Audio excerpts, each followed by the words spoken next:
Friends,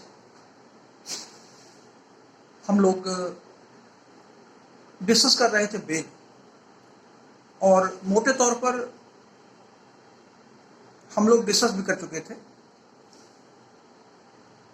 इसमें थोड़ा time और मैं देना चाहता हूं, क्योंकि हमने डिस्कस किया था कि जो चैप्टर 33 है वो बेल ही नहीं है, बल्कि उसमें लिखा है bail bonds, bail dash bond. और हमने आपको बताया था कि या तो आप बॉन्ड पे छूट सकते हैं या बेल पे छूट सकते हैं, लेकिन कोर्ट अगर चाहे तो आपसे दोनों भरवा ले, बेल भी ले और बॉन्ड भी ले। अपने बॉन्ड से भी छूटे और साथ साथ आपसे कहें कि कोई हमें जमानत देने वाला भी ले आइए, उसे कहते हैं बेल बॉन्ड। तो सेक्शन 440 से लेकर के 450 तक के प्रोविजन में बॉन्ड के बारे में बताया गया है, बेल बॉन्ड के बारे में बताया गया है। इसमें कोई विशेष चीज नहीं होती, क्योंकि दोनों ही मैकेनिज्म, दोनों ही प्रोविजंस रिलीज से रिलेटेड है, अक्यूज को छोड़ने से रिलेटेड है। जो मेन प्रोविजंस बॉन्ड के हैं सेक्शन 440 है, एक मेन प्रोविजन है। इसमें भी कोई खास चीज नहीं, बल्कि 40 का जो क्लास 440 का क्लास 2 है, इसमें यह बताया गया है कि अगर बॉन्ड गलत तरीके से बनाया है मजिस्ट्रेट ने, तो उस बॉन्ड की अपील सेशन कोर्ट या हाई कोर्ट में हो सकती है, और बॉन्ड का कैंसिलेशन भी हाई कोर्ट या सुप्रीम कोर्ट करता है। हालांकि जब बॉन्ड फोरफीट होती है तो मजिस्ट्रेट की कोर्ट में ही फोरफीट होती है। तो पहला प्रोविजन है 440 है। इंपॉर्टेंट पॉइंट यहां नोट करने लायक यह है कि आप देख रहे थे बेल के प्रोविजन अपीलेबल नहीं है, न तो अपील होती है न तो रिवीजन होता है, क्योंकि वो इंटरलोकुटरी ऑर्डर है। लेकिन बॉन्ड को अपीलेबल बनाया गया है इसलिए कि जो बॉन्ड देने वाला या उसका जो सिक्योरिटी देने वाला कोई हो, उसको कोई ग्रीवांस न हो। तो अगर बॉन्ड को लेकर के कोई ग्रीवांस है तो उसकी अपील होती है सेशन कोर्ट या हाई कोर्ट में। ये बेसिक डिफरेंस है अपील और बेल और बॉन्ड में। बेल में ना अपील होगी ना रिवीजन होगा, जबकि बॉन्ड में अपील होगी। तो अपीलेबल है बॉन्ड, एक्सेप्शन नहीं है। दूसरा जो इंपॉर्टेंट और नोटेबल प्रोविजन है वो है सेक्शन 446। तो 446 में ये प्रोविजन है कि बॉन्ड अगर भरा हमने, अगर बॉन्ड को ब्रीच किया है, बॉन्ड का उल्लंघन किया है, मतलब जैसे मान लीजिए कि हमने अपने लिए बॉन्ड भरा और टाइम पर कोर्ट में प्रेजेंट नहीं हो पाए, तो बॉन्ड हमारा फोरफीट हो गया, खत्म हो गया। तो जब बॉन्ड फोरफीट हो गया, या तो बॉन्ड की पेनाल्टी भरिए जितने का बॉन्ड, जो अमाउंट बॉन्ड में लिखा गया है, या तो आप दोबारा बॉन्ड को एक्सक्यूट करिए 446 में। और 446A में कैंसिलेशन ऑफ बॉन्ड है। तो कैंसिलेशन ऑफ बॉन्ड में बॉन्ड टोटल कैंसिल हो जाता है और बॉन्ड एक्सक्यूटर को बुलाया जाता है, दोबारा आकर के बॉन्ड भरिए या जो पेनाल्टी है उसको जमा करिए। तो 446 में अपने आप फोरफीट होता है कोई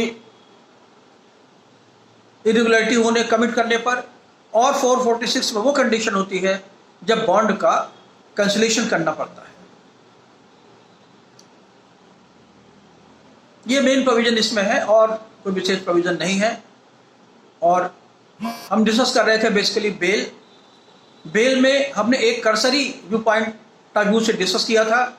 एक बार मैं फिर डिस्कस कर देता हूं, क्योंकि 15-20 मिनट की वीडियो में पूरी बात हो नहीं पाई। तो हमने आपको बताया था कि 436 में बेलेबल ऑफेंसेस की बेल होती है। इंडिजेंट पर्सन अगर बेल नहीं दे पाता तो उसके लिए सिक्योरिटी डिपॉजिट करने की जरूरत नहीं होती। अगर एक हफ्ते में वो कोर्ट के सामने सिक्योरिटी नहीं ला पाता तो मान लिया जाता है कि तो उसे बेल दे दिया जाता है विदाउट सिक्योरिटी। 437 में नॉन बेलेबल ऑफेंसेस हैं, और हमने बताया था आपको नॉन बेलेबल ऑफेंसेस का मतलब ये नहीं होता कि बेल नहीं हो सकती, बल्कि जहां सेक्शन 436 में bail as a matter of right आपको दिया जा सकता है, उसे ग्रांट करना कोर्ट का कंपल्सन है, कोर्ट मना नहीं कर सकती। वहीं 437 में कोर्ट चाहे दे या न दे, बल्कि कोर्ट का डिस्क्रिशन है, जो नॉन बेलेबल ऑफेंसेस है। तो नॉन बेलेबल ऑफेंसेस में कुछ मैटर ऐसे हैं जहां कोर्ट बेल, मजिस्ट्रेट की कोर्ट बेल दे ही नहीं सकती, उसको सेक्शन 437 में ही मेंशन किया गया है। क्लास 2 में आप देखेंगे, क्लास 1 में ही देखेंगे, वो है 7 ईयर से ज़्यादा का इम्प्रिजनमेंट अगर हो उस ऑफेंस में, डेथ सेंटेंस हो या लाइफ इम्प्रिजनमेंट हो, तो मजिस्ट्रेट को बेल ग्रांट करने की पावर नहीं होती। एक प्रोविजन और भी है कि अगर अक्यूज का पहले कन्विक्शन हो चुका है और वो कन्विक्शन 7 साल या उससे ज़्यादा हो, या 3 साल या 10 साल के बीच में, 3 साल या 7 साल के बीच में अगर कन्विक्शन किया गया है, ऐसा कन्विक्शन 2 बार किया गया हो, तो अगर 7 साल का एक साथ कन्विक्शन हो, सेंटेंस हो, वो एक साथ पहले भुगत चुका हो, या 2 बार में भुगता हो 3 साल और 7 साल के बीच में प्रीवियसली, तो मजिस्ट्रेट को उसे बेल देने की पावर नहीं होती। लेकिन हमने बताया था आपको कि वीमेन है, 16 साल से कम चाइल्ड है या डिसेबल्ड पर्सन है, उसे बेल दिया जा सकता है। महिला अगर है, इन सब केसेस में अगर ऑफेंस का नेचर ऐसा है जो लाइफ इम्प्रिजनमेंट या डेथ सेंटेंस से पनिशेबल नहीं है, तो अब यहां पर 3 इंपॉर्टेंट प्रोविजन ऐसे हैं जिसमें पढ़ने पे लगता है यहां पर बेल देना मजिस्ट्रेट के लिए कंपल्सरी है या पुलिस के लिए कंपल्सरी है। सेक्शन 437(2) में कहा गया है कि अगर इन्वेस्टिगेशन हो रहा है और पुलिस ऑफिसर को लगता है कि उसने कोई ऑफेंस नहीं किया है नॉन बेलेबल, तो उसे बेल दे देगा या मजिस्ट्रेट से कहेगा कि बेल उसे दे दे। दूसरा प्रोविजन इसमें सेक्शन 437(6) में आता है। इसमें अगर यह कहा गया है कि अगर 60 डेज तक ट्रायल की ड्यूरेशन में ट्रायल हो रहा हो और 60 दिन तक कोई जेल में रहा हो, इसका मतलब ट्रायल के पहले ही वो जेल में है, ड्यूरिंग पेंडेंसी ऑफ ट्रायल वो 2 महीने से जेल में है, और मजिस्ट्रेट को लगता है कि रीजनेबल ग्राउंड्स हैं उसे बेल देने के, तो वो बेल दे देगा। और रीजनेबल ग्राउंड क्या हो सकता है?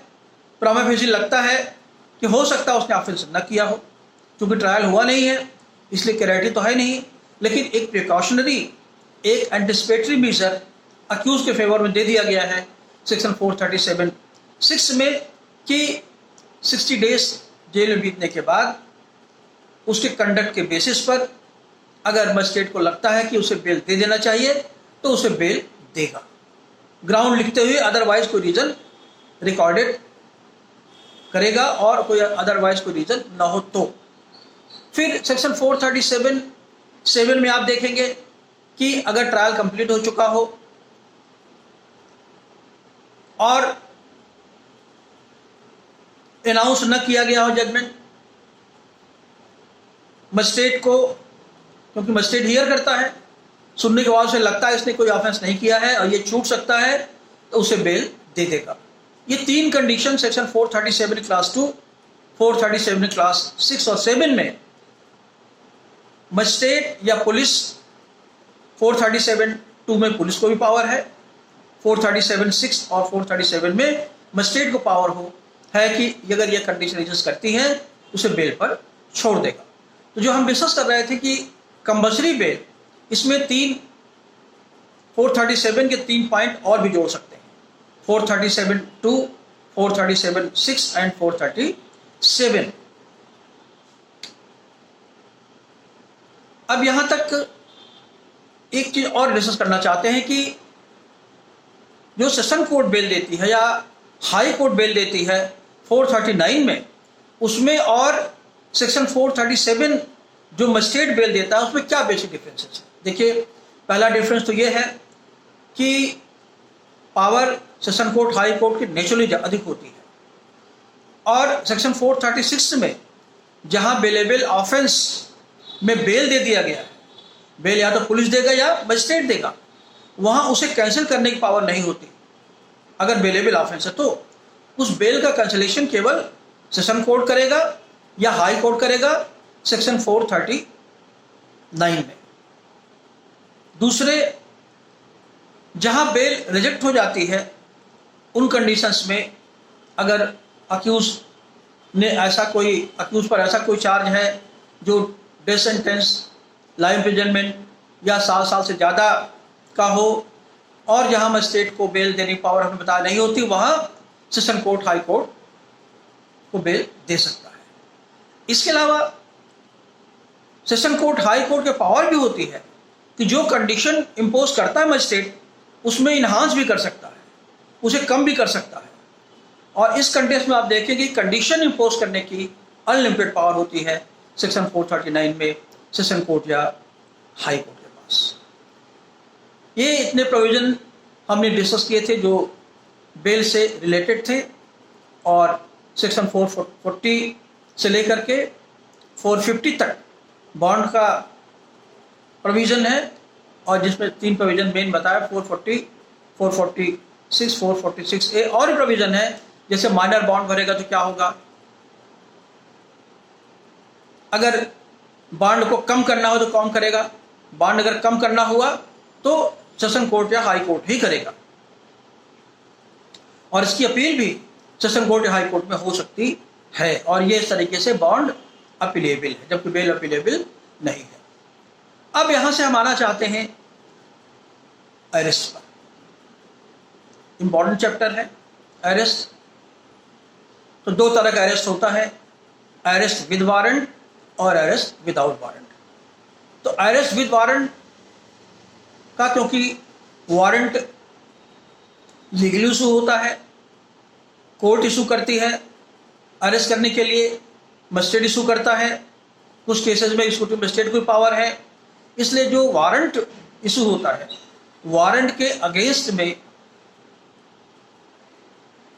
अगर वारंट दे दिया गया है तो पुलिस अरेस्ट कर ही सकती है, वो लीगल होता है। प्रॉब्लम वहां होती है जहां अरेस्ट विदाउट वारंट हो।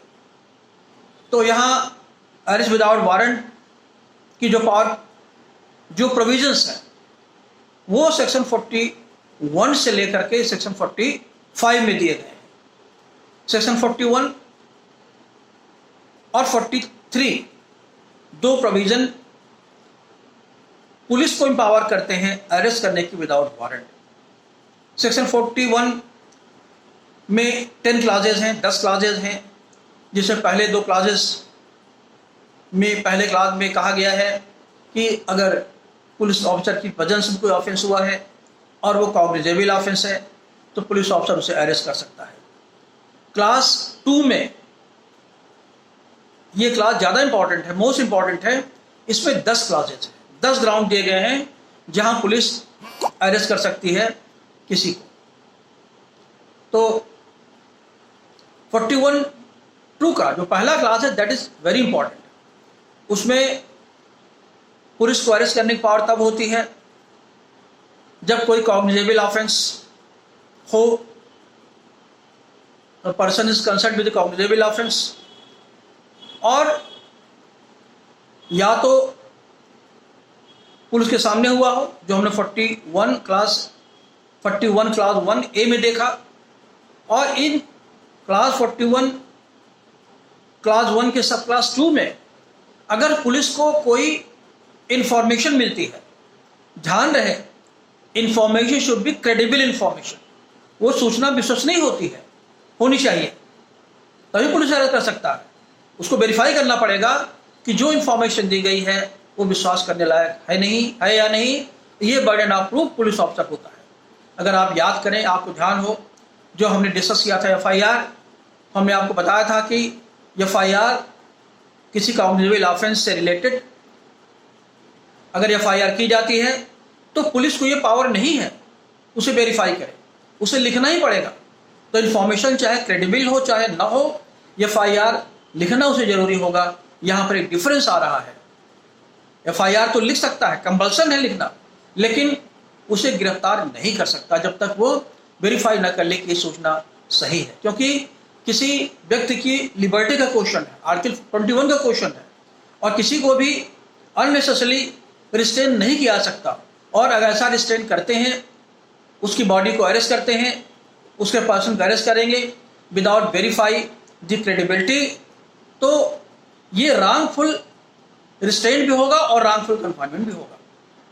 और पुलिस ऑफिसर को 442 में IPC में प्रोसिक्यूट भी किया जा सकता है। तो एक ग्राउंड है इंफॉर्मेशन शुड बी क्रेडिबल। दूसरा है कंप्लेंट हो, कंप्लेंट शुड बी रीजनेबल। यहाँ जो इंफॉर्मेशन क्रेडिबल है दोनों लगभग बराबर है, रीजनेबल कंप्लेंट या क्रेडिबल इंफॉर्मेशन। और कंप्लेंट से अगर लगता है पुलिस ऑफिसर को कि ये कंप्लेंट सही हो सकती है प्राइमा फेसी, तो उसे अरेस्ट कर सकता है। या तीसरी कंडीशन दी गई है, उसे कोई रीजनेबल सस्पिशियन हो, उसे कोई ऐसी आशंका हो कि किसने कोई अपराध कॉग्निटिव ऑफेंस किया होगा, तो अरेस्ट कर सकता है। और इन तीनों क्रेडिबल इंफॉर्मेशन, रीजनेबल सस्पिशियन और रीजनेबल कंप्लेंट, तीनों में burden of proof police officer पर ही आता है, जो बताया, इसलिए उसे रिकॉर्ड करना पड़ता है। यहाँ पर एक इंपॉर्टेंट चीज़ और है कि अभी आप देखेंगे इसमें 9 क्लासेस और भी हैं, अभी उसको डिस्कस हम नहीं करेंगे क्योंकि टाइम ज़्यादा हो जाएगा।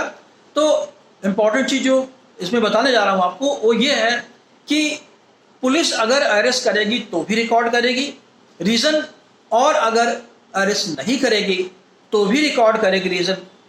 सेक्शन 41 के लास्ट पैरा में ये मेंशन किया गया है। ऐसा इसलिए किया गया है ताकि पुलिस प्रिकॉशन ले, फूंक फूंक कर चले और अननेसेसरली किसी को हरास न करे अरेस्ट करने के लिए। तो यहाँ 2 तरह के ऑफेंसेस हैं अरेस्ट विदाउट वारंट में। एक तो जिसमें 7 ईयर्स या उससे कम पनिशमेंट है, दूसरा जिसमें 7 ईयर्स या उससे अधिक पनिशमेंट है। तो अगर पनिशमेंट 7 ईयर्स या उससे कम है तो सेक्शन 41A में पुलिस को नोटिस देनी चाहिए अक्यूज को, और अगर नोटिस से उसे प्रेजेंट होना चाहिए। लेकिन अगर उसे लगता है कि नहीं, नोटिस देने का समय नहीं है, अक्यूज को अरेस्ट करना एक नेसेसिटी है, उसका रीज़न भी 41 में ही दे दिया गया। आप देखेंगे अगर पुलिस को लगता है कि वो प्रेजेंट नहीं होगा कोर्ट के सामने, एस्केप कर जाएगा, विटनेसेस को हरास करेगा, विटनेसेस से छेड़छाड़ करेगा, टेम्परिंग करेगा, तो उसे इमीडिएटली अरेस्ट कर सकती है रीज़न दे करके कि इसको नोटिस देने में टाइम लग जाएगा। और अगर ऑफेंस का पनिशमेंट उसे लगता है 7 ईयर से अधिक है तो नोटिस देने की जरूरत उसे कोई नहीं होती, and he can arrest him immediately. इसके बाद की जो क्लासेस हैं वो बहुत जनरल क्लासेस हैं कि अगर कोई आदमी पुलिस के काम में ऑब्स्ट्रक्शन करता है, किसी के पास ऐसा सामान है जो चोरी का हो और पुलिस को सस्पिशियन होता है, कोई आर्मी का डिजर्टर हो, या किसी फॉरेन में ऐसा ऑफेंस किया हो जो इंडिया में ऑफेंस होता, ये सारे ग्राउंड्स पुलिस को रीज़न देते हैं किसी को अरेस्ट करने के लिए। और सेक्शन 41(2) में साफ साफ लिखा गया है कि वो अरेस्ट विद वारंट के बारे में है। इन ग्राउंड जो दिए गए हैं, इसके अलावा पुलिस जब भी किसी का अरेस्ट करेगी तो तभी करेगी जब ये 41 क्लास 1 के A और B से लेकर के I तक कुल 10 ग्राउंड्स अगर एग्जिस्ट कर सकते हैं तभी अरेस्ट विदाउट वारंट करेगी। अदरवाइज बिना वारंट के वो अरेस्ट नहीं कर सकते। इसके बाद सेक्शन 42 में जब देखते हैं तो सेक्शन 42 में एक इंडिविजुअल को भी एम्पावर किया गया है अरेस्ट करने के लिए, लेकिन वो तभी अरेस्ट कर सकता है जब नंबर 1 ऑफेंस उसके सामने हुआ हो, वो ऑफेंस कॉग्निजेबल हो, और तीसरा नॉन बेलेबल हो। अरेस्ट करने के बाद उसकी ड्यूटी बनती है कि वो इमीडिएटली पुलिस ऑफिसर को जो भी आसपास हो, जैसे कोई मोबाइल वैन है उसको हैंड ओवर कर दे, किसी पुलिस ऑफिसर की ड्यूटी चौराहे में लगी हो उसको दे दे, वो अपने पास नहीं रख सकता, उसे कस्टडी में रखने की पावर नहीं होती, और as soon as possible immediately forthwith arrest करते ही उसे पुलिस को देना पड़ता है। और अगर कोई पुलिस वहाँ ऑफिसर प्रेजेंट नहीं है तो नियरेस्ट पुलिस स्टेशन को उसे हैंडओवर करना पड़ता है, और जब पुलिस ऑफिसर को हैंडओवर कर देता है इसके बाद पुलिस अगर उसे चाहे जिस तरीके से हो सकता है उसे 41 में कॉग्निजेबल ऑफेंस फिर से अरेस्ट करे। अगर कोई ऑफेंस नहीं बनता तो 24 आवर्स से आगे पुलिस भी अरेस्ट उसे नहीं कर सकती, उसे छोड़ना पड़ता है। सेक्शन 433 में पुलिस को पावर दी गई है, अगर कोई अक्यूज अपना नाम पता नहीं बताता और वो ऑफेंस नॉन कॉग्निजेबल है तो पुलिस उसे अरेस्ट कर सकती है, लेकिन जैसे अपना नाम पता वो बता देता उसे पुलिस को छोड़ना होगा। और इसमें भी अगर 24 आवर्स से ज़्यादा लगता है नाम पता लगने में और उसे लगता है कि अक्यूज को कस्टडी में लेना जरूरी है तो उसे जाना पड़ेगा मजिस्ट्रेट के सामने। 24 आवर्स के बाद जब उसे एंटाइटलमेंट मिलेगा, मजिस्ट्रेट ऑथराइज करेगा, केवल तभी 24 घंटे बाद वो अरेस्ट कर सकता है, otherwise he shall have to release, otherwise wrongful restraint यहाँ भी होगा और उसे भी सेक्शन 442 में आईपीसी के प्रोविजंस को फेस करना पड़ेगा। अब बाकी हम कल डिस्कस करेंगे। Thank you.